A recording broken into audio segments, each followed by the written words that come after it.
Si Bongbong Marcos bangag noon, ngayong presidente na bangag natin ang presidente.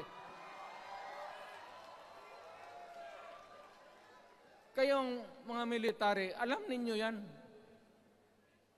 Lalo na yung nasa Malacanang.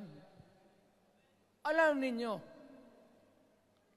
the armed forces of the Philippines, alam ninyo, may drug addict tayo na presidente, putang inang yan.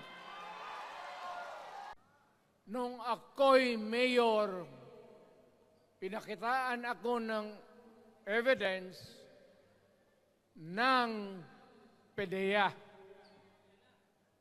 Doon sa listahan, nandoon yung pangalan mo. Ayaw kong sabihin yan